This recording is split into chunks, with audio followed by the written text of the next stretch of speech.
Exceeding Expectations, episode 73. Do you do much in the way of video promotion, video creation, video marketing? We have a specialist this week, Joel Ong, who specializes in those areas, and we even touch upon a little bit of psychology and philosophy. That's this week's episode with Joel Ong. Exceeding Expectations is the podcast where we aim to give you more ideas on how you can give your customers a better experience, which results in you getting more referrals, testimonials, and so you end up spending less money on marketing and advertising, but you also enjoy your work more and you enjoy the clients you're working with more. Do leave a review for us on iTunes, maybe subscribe, and why not share the episode with someone who you think will get some good benefit from it. Here's this week's episode.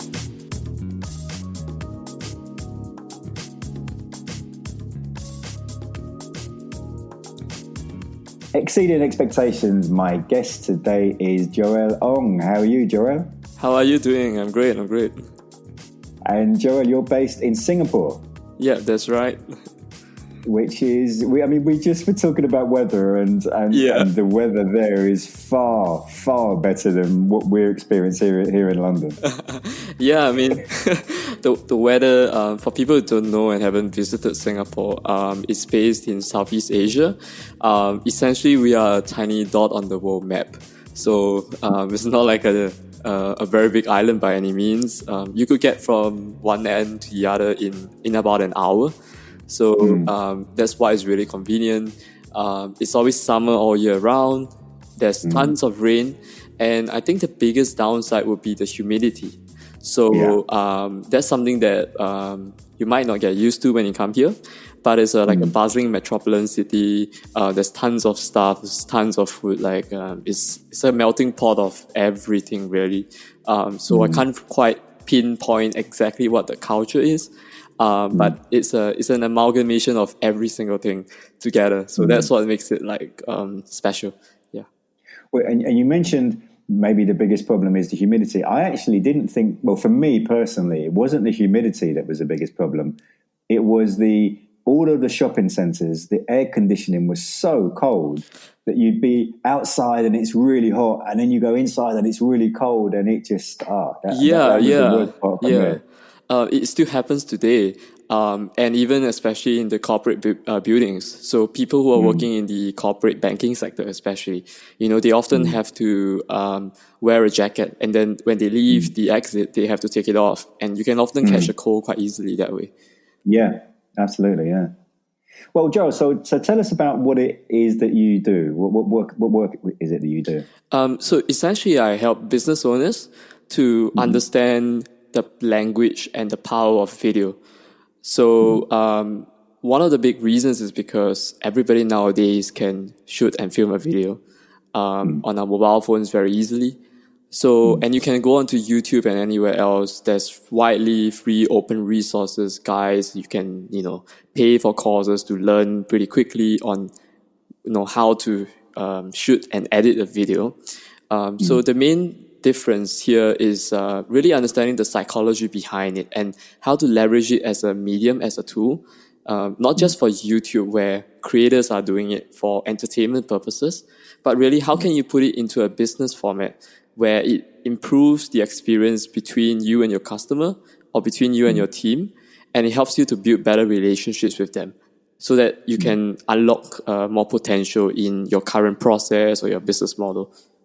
And so how did you get into doing that? I stumbled into it actually. So I started out in the fashion photography space, particularly doing portraiture. About 5 years ago, and I was doing it as a freelancer because I wanted to travel, and I was very young. I was 17. I'm 23 now, and back then, I wasn't able to afford being able to travel on my own. So I wanted to figure out, is there a way for me to fund my own expenses while I was able to travel and meet new people, new experiences, cultures, learn different languages. So that segued into that, and then eventually I found that, videography or videos is a series of images combined together. And I was able to marry my love for speaking to people and understanding what makes them tick, what makes them special, the essence of each person, and then be able to capture that on some platform or a medium that you can preserve forever. And people all around the world can see it at their own pace at the same time. And so that's where I really started to understand, like, hey, I wanted to find a bigger impact beyond just making pretty photos, making pretty videos, and, getting all the likes and followings on Instagram. And I asked myself, what is the biggest vehicles on the planet today that has brought about the biggest change? Like if you look at Apple, you look at Google, you look at Samsung, or even Huawei, they changed the world because they are fundamentally business vehicles. They are corporations. So I really started to see businesses in a different light.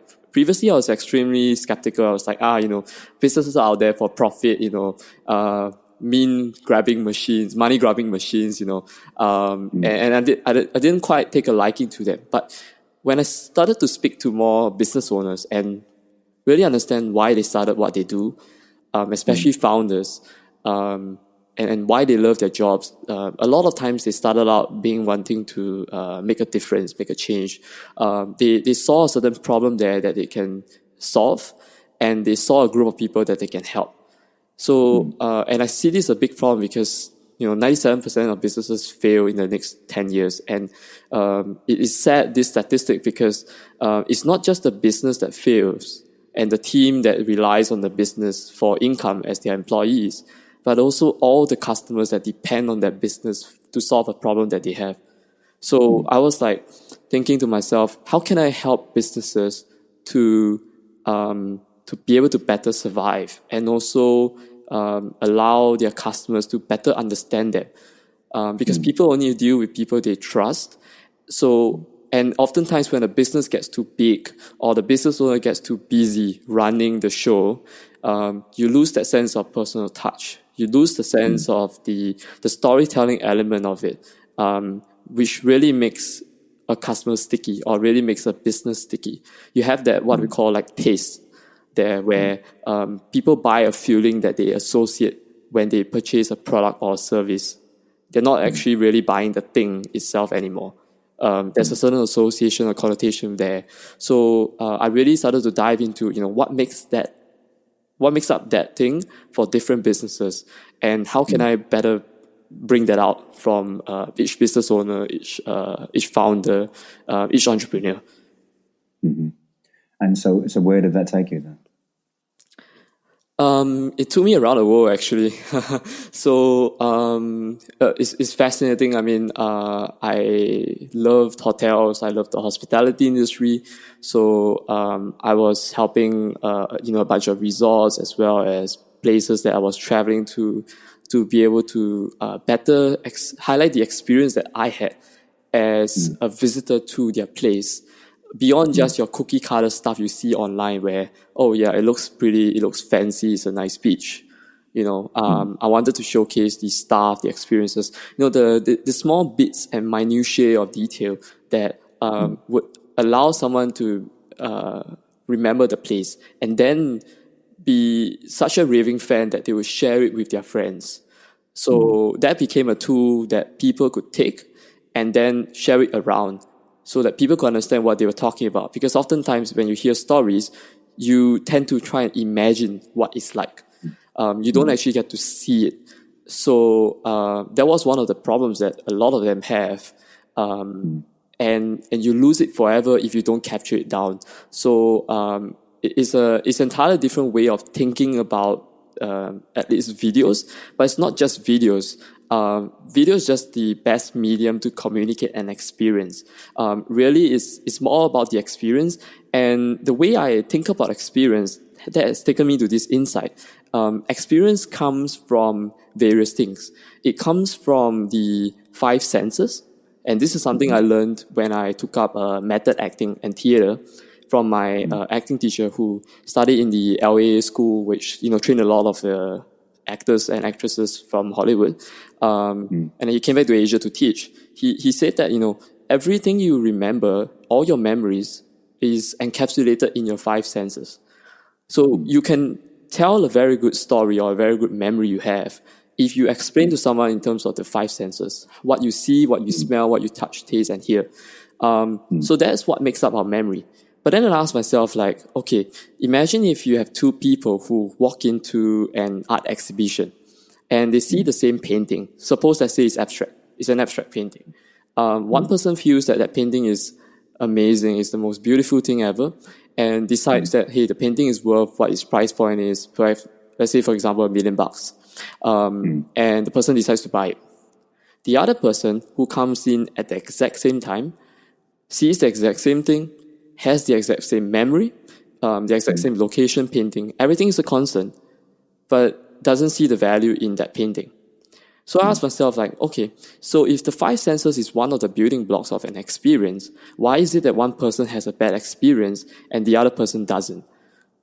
And the next part of the answer comes from the interpretation of that experience.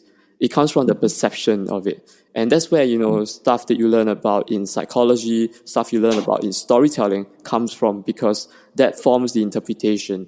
Like Tony Robbins talks about how, we interpret what happens in our life events in a certain manner that creates a certain feeling or emotion in us that causes us to either remember them as traumatic memories or as empowering ones that, serve us and propel us forward. An empowering vision. So that really forms the core tenets of what I've experienced and, what I share around with people today, which is, if you want to create a very good experience, you need to remember the two building blocks. You need to remember what story are you trying to tell them, the interpretation, and you need to communicate that memory in terms of the five senses. So this would be the two things that make up experience for me. So the clients that you work with, I'm wondering, so there's two things there. One, that they come to you because they hear that you have a very different approach to things, or if you're speaking with a potential client and then you explain what you can do for them, do they understand it straight away, or does it take quite a bit of explanation? It takes quite a bit of explanation. They frequently misunderstand it, primarily because there are a lot of people doing videos out there. There are a lot of creatives out there. So it's extremely competitive industry, and it's gotten pretty ingrained, in my opinion, where it's funny. Like sometimes I would say, they will ask me, the first conversation start a question. Oh, so what do you do? Right? The really plain Jane kind of cookie cutter question, right? What do you do? And I say, I do videos, and I don't elaborate further. And the common responses I get are like, oh, so you are a YouTuber? So there is a common misperception there where, videos equals to YouTube, but not necessarily in a business context. So, because the problem with, thinking about videos as just YouTube, or you want to do it to run ads on Facebook, is that, that form of thinking isn't necessarily bad. It just limits the scope in which you can use this tool. And how you think about it, it limits the ability for you to use that in various ways in your business. Because you start seeing it as a tool for entertainment or mainstream media, rather than a tool that you can use for its core tenets, its core elements, like what its strengths are in fact. So the common misperception is YouTube equals to video. And the next thing is, of course, it takes a while to allow them and, of course, guide them in understanding, this is the value of how I can use this in my business where I'm currently at. And, of course, every business is very different, which is why, you can't have a one-size-fits-all, go to Walmart and pick something off the shelf kind of thing. If you're running like an e-commerce kind of business where you have a low-cost, low-price product, that doesn't need a lot of believability. It doesn't need a lot of persuasion for someone to buy, because it's a very small investment for their buying decision. Like, say, for example, it's $5. You don't really need a very advanced knowledge of videos to be able to communicate that kind of experience that will compel them to buy. But say, for example, if you are selling an intangible product, you're trying to sell insurance, for example, something in the future they can't imagine. say even I had a prospect who was doing a patent for one of the motorbike parts. He wanted to use images for the motorbike part. And I asked him, like, how would the image, a static image, communicate how much easier it would be like for a bike rider using your solution when they're riding on the road for long periods of time? How would a single image communicate that? Because even you just telling me verbally, I can't quite imagine what your product is, because it's so sophisticated. He's gotten to a point where he's so deep in the technical details that he can't bridge the gap with someone who doesn't understand his product at all and is knowing it for the first time. So those are some of the common things that I observe between people. And this is where, if you start to think about, I could create a video that, allows someone to put themselves and draws them into the perspective of a bike rider. I see exactly how the seat looks like. I see how I sit in it. I see how much more effortless I can be when I'm riding because of your solution. Then it bridges the gap a lot better. So those are some of the things that I have to walk them through. So typically, what sort of clients are you working with? Typically, I'm a big fan of personal brands, because personal brands, a lot of times people work with you as a person. So their personal story, their personal brand is very important. So they need a lot more help and tools that they can keep in their tool belt to use for that purpose. I also work with a lot of businesses that have a higher price or higher valued product or service, because it's a lot more difficult to convince a customer or a prospect to purchase from you. So I work with those people a lot more. Those who include, for example, your consulting companies, your software IT companies that sell like some form of like CRM solution, for example. Work with like real estate as well, but it's a lot easier because real estate, you have a physical home that you can show. It's a lot more of the features of the place. And every buyer is different, so they would see different benefits for that video. So there are a lot of different things there, but primarily it's really it's a video-based solution combined with some form of marketing strategy behind it, going to contribute to the business model of the business. So one of the main problems, if you think about videos as YouTube or advertisements or branding, is that it doesn't add to your bottom line. Because you can have branding, but it doesn't bring in the cash flow or the marketing.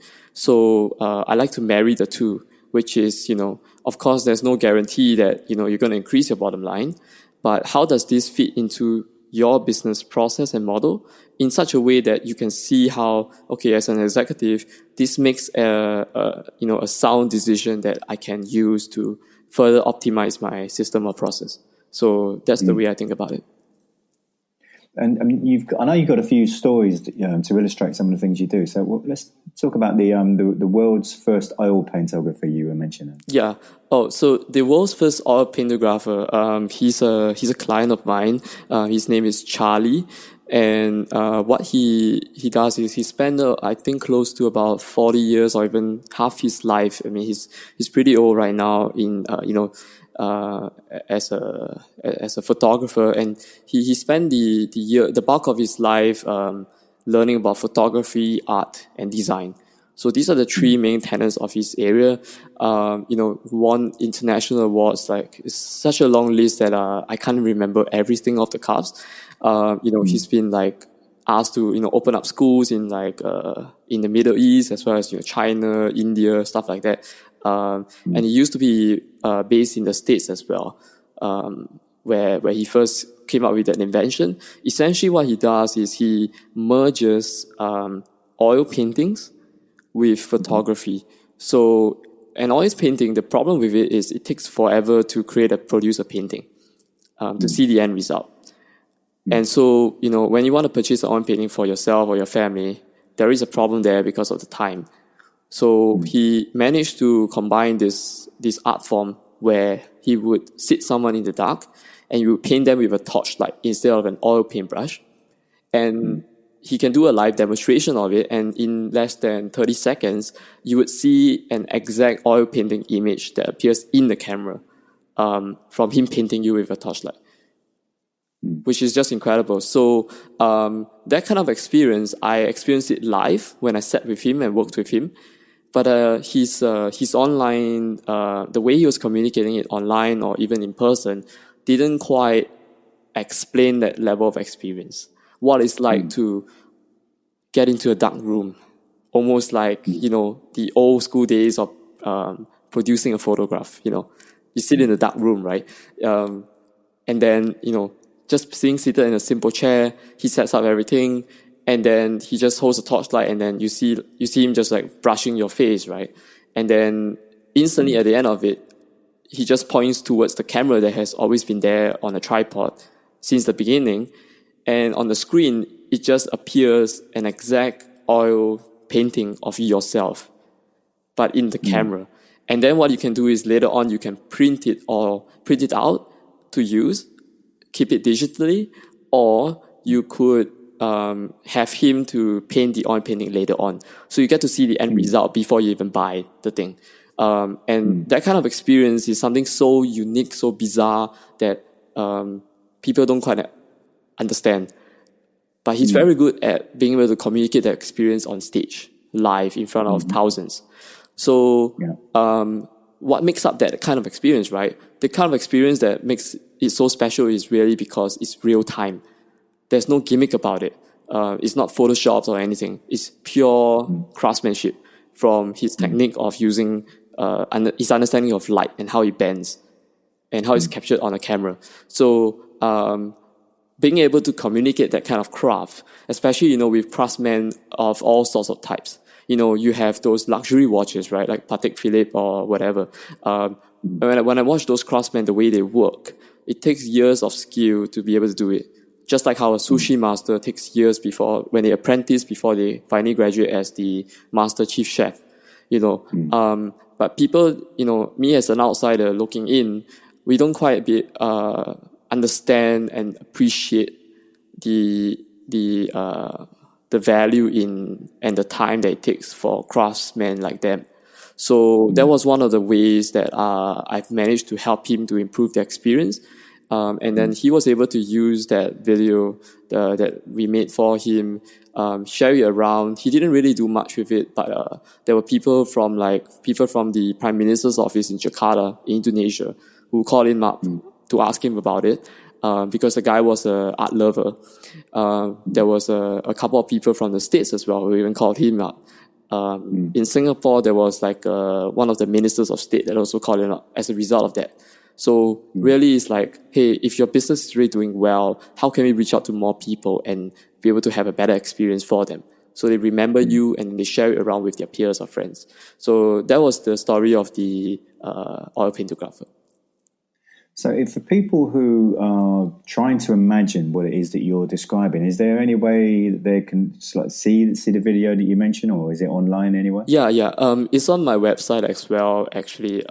It would be the very first video you see if you go to tapeyourtime.com, www.tapeyourtime.com.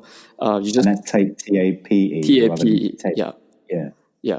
It's a pun on the word taking your time, but if you click the big play button there, you'll be able to see it, and then understand, the years of hard work that he has put in. And one of the big reasons why the video works is because he was tearing up at the end.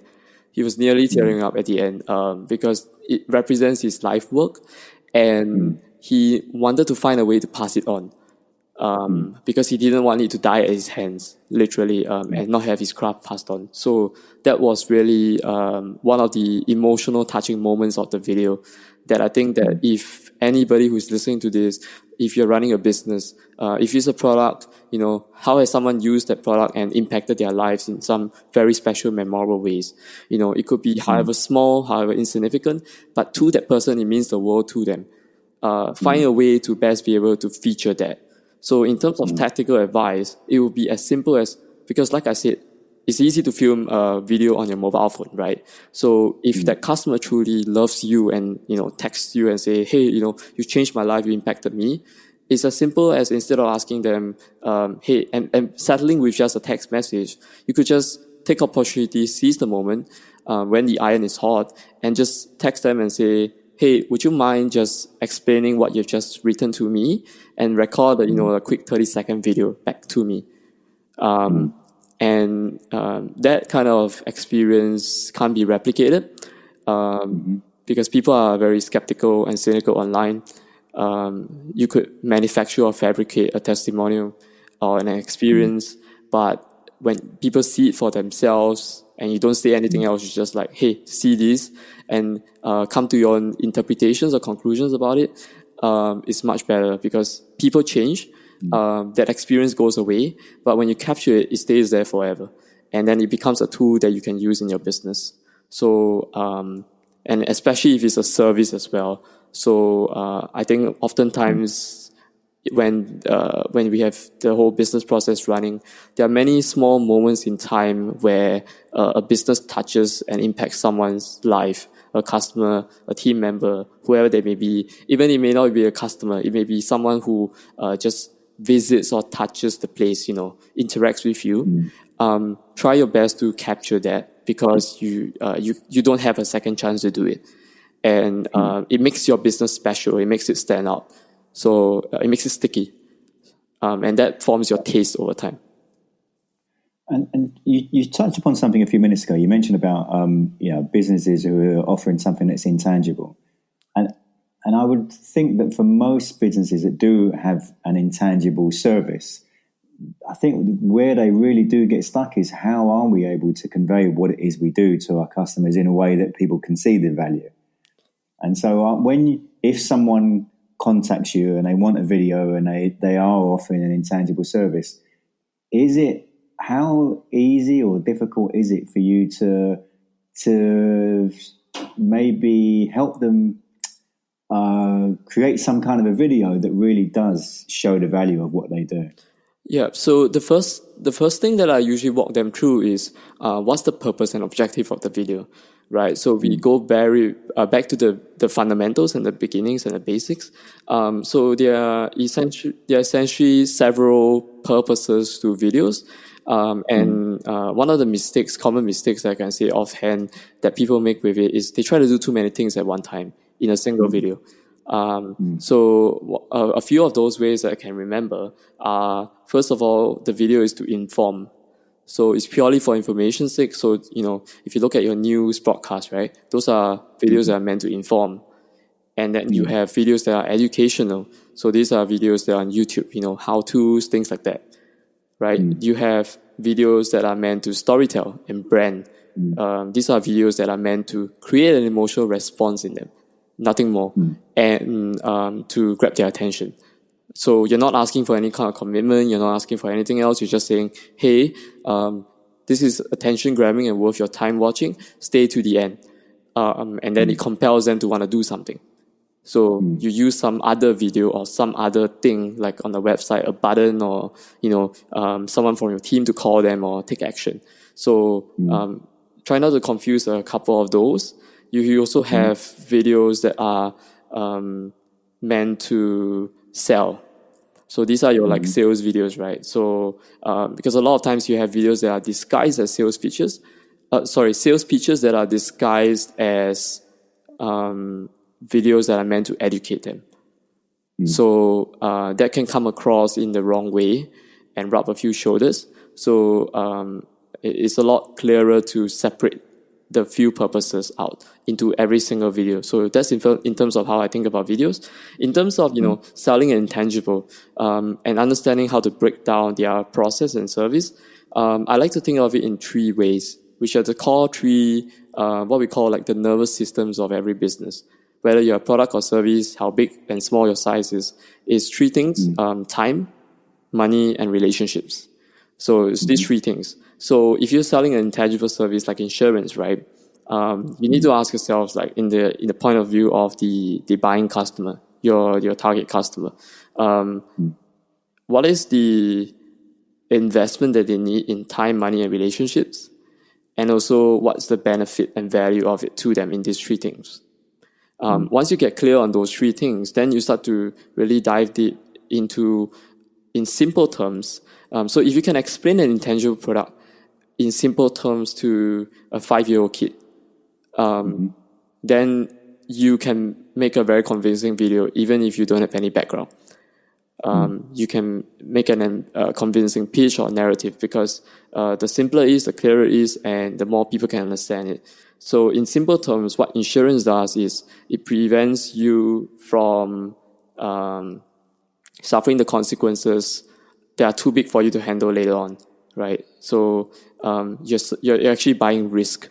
So in terms of like what are the emotional needs that people get from buying insurance, they get security, they get a sense of safety, they get reassurance, stuff like this. So they're not so much buying that piece of policy paper with a ton of words or the numerical financial savings that they get. What does this financial savings represent for them? So I had a previous podcast guest that she walks through this process of the 5 whys. She calls it the 5 letters. She uses it for, understanding your passion or your purpose and stuff like that. But you can apply it to in terms of the service or product that you're trying to sell as well. So if you ask like, okay, I'm selling insurance, why do they buy? You get to one answer. You ask deeper questions. So why do they actually buy? And then why? And then once you get to the heart and root of it, then you find the purpose of what you're trying to convey. From there, you can hire a creative. You can hire someone, or you can think on your own if you are more of a creative individual. What kind of stories or what kind of narratives do I want to create around that purpose to be able to communicate that purpose? So a lot of the work is done in the front end of getting the purpose right and clear first. And then the creative ideas will come easily because it's clear. So, but the mistake that most people make is they start off with the creative ideas, and then the video or whatever they're trying to create is not purposeful. So that's how I would think about it. Yeah. There was another story you mentioned about the Croatian wedding photographer. Yeah. So I was traveling in Europe mid last year. And essentially, I started out in Germany. I was there to film like a skateboarding competition in Germany that was actually competing by Red Bull. I didn't know that at the time. And then I took the rest of the period of time for just my own personal travel alone. So I traveled down south to Croatia, and I was in the capital of Zagreb. And what happened was, I was there, and this is the first time that I'm seeing a Slavic wedding, rather a Baltic wedding. So the way that they do it is like football in London, right? They like smoke flares, they party, they have all sorts of fun fairs, and they were having red smoke flares that they light in the capital. There was no police around, nothing. It's like a normal thing for them there. And the bride and groom were dressed in white. So everybody was dressed in white, and you have red smoke around. So they was tinting their dresses and stuff. Like, they didn't care. So I found it interesting. I was taking some photos. And what happened was, as they walked by me, the best man of the groom, he just grabbed my arm and he pulled me along. He just said, come along. You're our new guest now. So I was shocked, right? Because I was alone, and me being Asian, there around Europeans, it was bizarre for people to see me in a wedding. So that already highlighted a very different experience. So the takeaway from that would be, you want to throw someone off what they typically or conventionally would think is the experience, and then paint it in a positive light. So someone could interpret that experience as completely bizarre, like, why is this person being so weird? But I took it in the form of, oh, hey, this is an opportunity for me to be a part of a wedding that I wouldn't otherwise be a part of. So I got invited into that wedding. So he touched me on the first hand as the best man for the wedding. The next thing that happened was, the photographer of the wedding, he's a Croatian local photographer. He started to teach me some Croatian words. like Fala, do Virginia, like Kako Sitanas, and started to teach me the wedding songs in Croatian. And then that allowed me to fit in better with the group. And then eventually more and more people saw that I could speak Croatian, or at least sounded correct, and was enjoying myself. And then they started to welcome me into the group, right? So it became like almost like a tribe, which is a concept that I love a lot. It's not just customers, but a tribe of people that support you, that inspire you, that want to learn from you, that would follow you, right? And then you're a leader of a movement rather than just being a business that's offering a product or service. So to tie this back, the whole narrative after that was that essentially, I got invited to their wedding banquet, and then they became sort of like my semi-god family. So which is really bizarre, and that opened up a door of business opportunities in Croatia, like all the way in Croatia when I'm in Singapore, with the wedding stuff that's going on over there, as a result of just this experience. So to tie this back into something that would value the listeners, as a recipient of an experience that I would remember for the rest of my life, it would be that there is this thing called Talk Triggers. There is a book called Talk Triggers. I forgot who the author is. It's Jay Bears. He actually, I interviewed him on his podcast. Oh, cool. Yeah. So, he talks about like how you would want to map out your whole process of business, right? And then find the most boring parts and just flip it on its head. So it was kind of what happened with that experience, because I was not expecting witnessing a wedding as an outsider to be an experience like that. I was really not expecting that at all. And nowadays, when I meet other Croatians and I show them that footage of me enjoying myself with them, suddenly, they become much warmer to me, even though I'm an outsider. Because they would never imagine in their lives that a Croatian would do this and welcome an outsider like that into their wedding. So it's almost like breaking norms, if you can, and challenging what people normally assume as a conventional thing. And so I'm presuming, had you done a wedding before that? A couple of weddings in Singapore. I used to do it back a couple of years back, as a freelancer, right? But of course, I didn't quite enjoy it because it's very taxing. It's stressful as a freelancer, because people's memories are at stake. But if I were to set up a wedding again like that, and try to replicate an experience like what I had in Croatia, I would, how weddings, like the bride and groom would have certain activities that would do. I would switch it up. If the culture allows for it, if the relatives or the family is cool with it and stuff, and give them a surprise that they wouldn't expect. So it's just like how in the Talk Triggers book, or I'm not sure if it's in the book, the thing about Hilton and their cookies, right, that they give to the guests. That became a talking point. It's something that's unexpected, because normally they wouldn't do it. So if you could find a way to do that and allow people to have an experience that's memorable, and then invite them to go and take action by sharing it around, then I think that you have a very good chance of making sure that you have a better experience for them that's memorable. And so in the weddings that you've done, in using video, how have you been able to do that? No, I've not done much wedding videos, actually. So back then when I was doing weddings, it was just photos.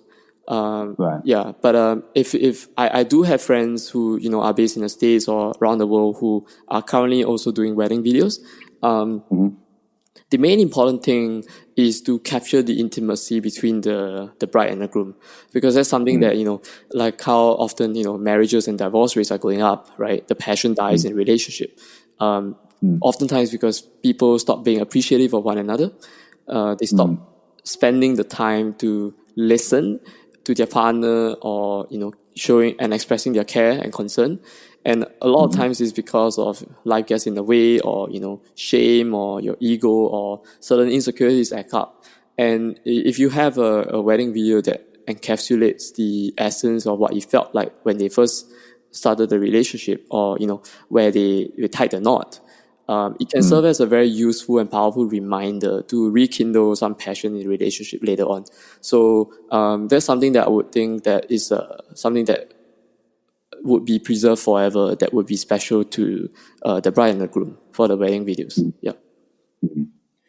A few minutes ago, you near the start of the recording, you were talking about YouTube and the way people think of video and YouTube. What do you think are the frequently misunderstood issues by the customers you work with? They think they have to post all the time. Because on YouTube, you normally follow creators, right? You follow people who post pretty frequently and regularly. And they do what is called maintenance videos. So videos that are there to keep the existing subscribers engaged. Now, it depends on what context and trajectory and approach of business you take as well, and where you're at. If you have a team to do maintenance videos for you, then that's great, right? But that wouldn't be the first thing that I start off with. So it'll be too soon of jumping the gun, because maintenance videos are more advanced. And the common misunderstanding is that you have to create maintenance videos for your business to survive and thrive. It's going to get you more subscribers, yes. It's going to get you more followers and more likes, but it doesn't really help you to grow your business, not at the initial stage. So you need to have videos that fundamentally improves the relationship you have with your customers. Maintenance videos doesn't really do that as directly as something else would. Say, for example, a video that encapsulates why you do what you do. What's the essence of what you do. Something else, even a sales video that just explains your pitch and what benefits you can bring from your solution and what you can offer to your customers, right? Maintenance videos are really there to maintain a YouTube channel or social channel. So that's the common misperception that I get most frequently all the time.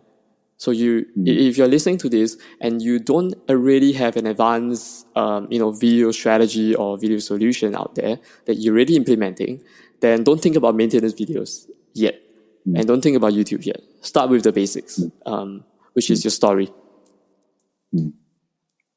I know there's a book that you particularly like, isn't it? Yeah, so there's a book that I like called Persuasion by Robert Cialdini, and this is Cialdini's most recent tome, and it's the sequel to his previous book called Influence. In my opinion, I think it's just as good and even more important than Influence. And the biggest takeaway I got from the book is, the best time to work on any relationship is before you have one. And I borrowed this quote from a mentor of mine as well, but it's applied to your personal life, right? And relationships. But what you do in anything is how you do everything. How you do anything is how you do everything. So the same principle can be applied in business if you are trying to maintain a relationship with your customer, because we can get carried away with numbers and metrics. They're just another figure, another person I have to call on my list, my calling list, another person I have to close a sale from. And sometimes we forget that they are people. So the best time to work on that is before you even have them as a customer. So that's really a very good book, because it also explains, some of the research and studies, and also a lot of very valuable insights on how people are pre-framed and primed on something before they walk in. So if you go to Hermes store, or if you go to, a Lamborghini dealership or something, you would notice that, or just for example, if you're flying an airplane, the first class service and going into the first class lounge or even a private jet lounge is going to be very, very different from an economy class one or a budget one, right? So, and a lot of times the seat isn't really that much better to justify the price or the perceived value of that experience or the ticket, but it's because of all these things they do beforehand that they set it up. So they prime you to enjoy yourselves. And a lot of times I think that the experience comes from our perception of what that thing we're going to get is. And And we can do a lot in terms of priming them, getting them ready, anticipating that thing. And of course, then on the flip side, you got to manage those expectations and know exactly what you're setting up, people up to as well, because you don't want it to lead to disappointment where you can't fulfill or and deliver and under-deliver. So that is, of course, a balance. Well, and on that, what does the phrase exceeding expectations, what does it mean to you? Doing just one thing better than what everyone else would do. It would mean going a step further than what anyone else would do. And what I mean by a step, it doesn't have to be a very big step. It could be a small step. But just the fact that you do it a little bit better or a little bit more than everybody else would also, of course, differentiate yourself. In terms of exceeding expectations of myself or yourself, how can you, on a more personal note, personal development note, how can you exceed your own expectations of yourself, of what you think is possible? There were a lot of times in my life where I didn't think that I would be doing what I would do today. I didn't think that I would be speaking on a podcast today. It didn't occur to me 5 years ago that I would be doing it. It didn't occur to me that I would have the opportunity to interact and meet with these different businesses and really understand an inside look on what they do, how they impact people's lives, right? And a lot of times it comes from peers. It comes from people who have walked into my life who challenge my perspective or expectations of myself. So sometimes, we often forget, we try to work on a business too much and we forget that we are also the core drivers of the business. So if we don't grow, the business doesn't grow. So, and also, of course, as the business grows, we have to grow along with it. So we always have to remember that, and how can we constantly elevate our thinking? Because I think that people who are more successful than other people, there's not much difference between them beyond their thinking. There's really not much difference, and also the identity, what they associate themselves with, what they expect on themselves, and so I think that exceeding the expectation would be good. There's also a word of caution though, which is that if you're an achiever like myself, you can be very hard on yourself as well. So you may put yourself an expectation that you cannot ever fulfill. It's an unrealistic expectation to expect of any human being to be perfect all the time or to not make mistakes or, to try to control everything. So exceeding that expectation can also mean removing it and not having the expectation at all. So, it's going a little bit into the philosophical, my philosophical perspective on the term, the quote. So, hope that helps. And if people want to find out more about you, Joel, you mentioned about your website before. If you repeat your website again and what would be the best ways for them to find out more about what you do? Yeah, sure. So my website is www.tapeyourtime.com. So TAPEYOURTIME.com. So tape your time.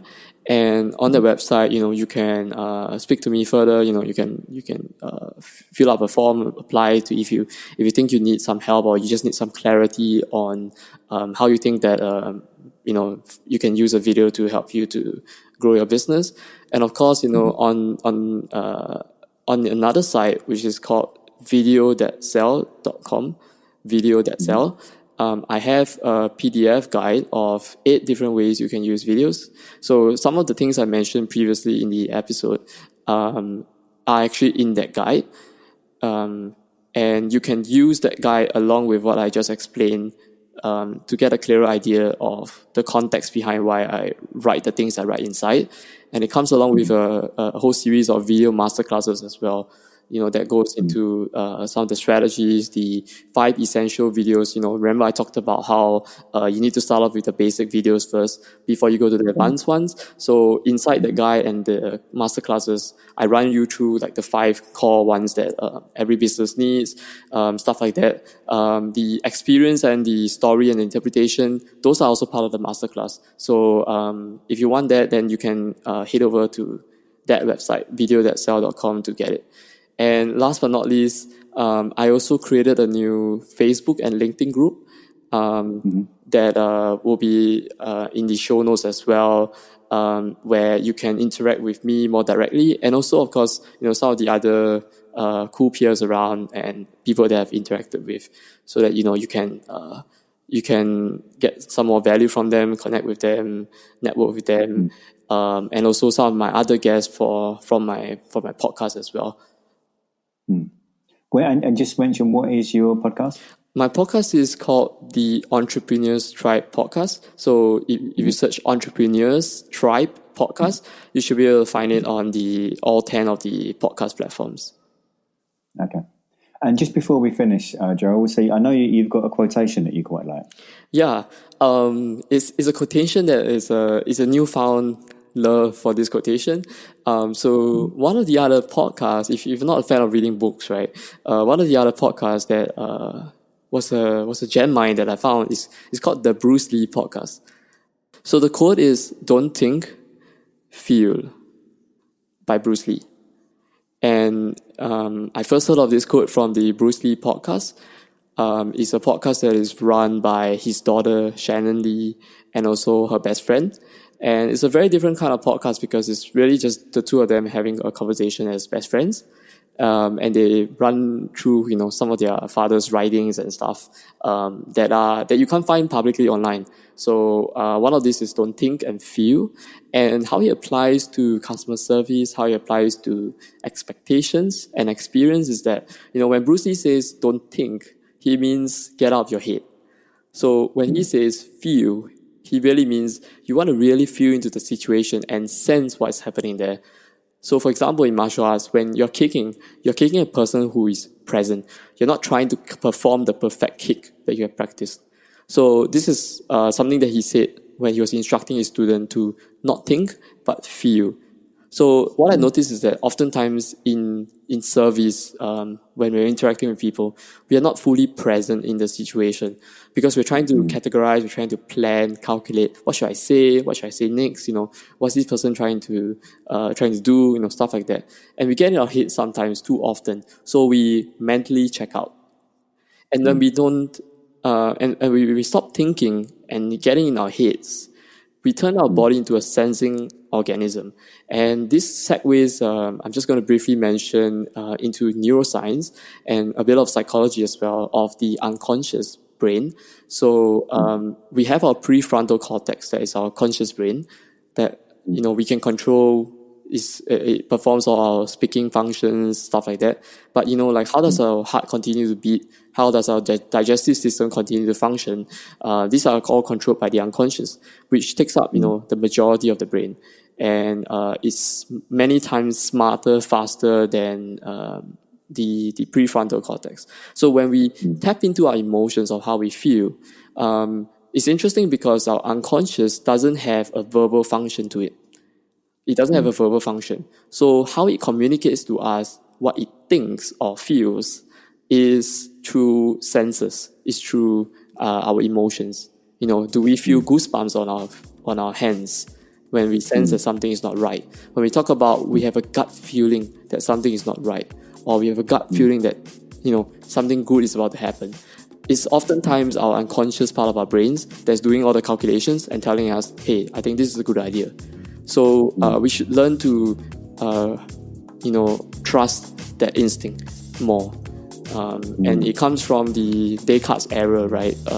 In the Enlightenment period, where we cut our head off from the rest of our bodies and we lose touch with our feelings or emotions. We become these thinking robots. And that may work, but there's only a limit to your willpower. There's only a limit to how far you can think rationally before you lose it. So to be able to train the other parts so that you're always constantly embodied, where we feel and experience instead of just simply thinking, then we start to have a better understanding and idea of what an experience is. Well, love it. It's a fantastic quote. Well, Joel, it's been a pleasure speaking with you, and thank you for sharing your time and your knowledge as well. Thank you very much for inviting me on the show. Next week is episode 74 with Susan Bowles, and she helps companies where they have issues such as lost invoices, overdue payments, clients slipping through the cracks. All of these things tend to happen as businesses are getting bigger and the growth is getting more and more, and small things start to get quite big. So she has a company called Scale Spark, and she gives some quite interesting stories. So that's next week with Susan Bowles. Hope you've enjoyed this week's show. Please do share it with someone who would get some benefit from it, and why not subscribe and leave a review for us, and have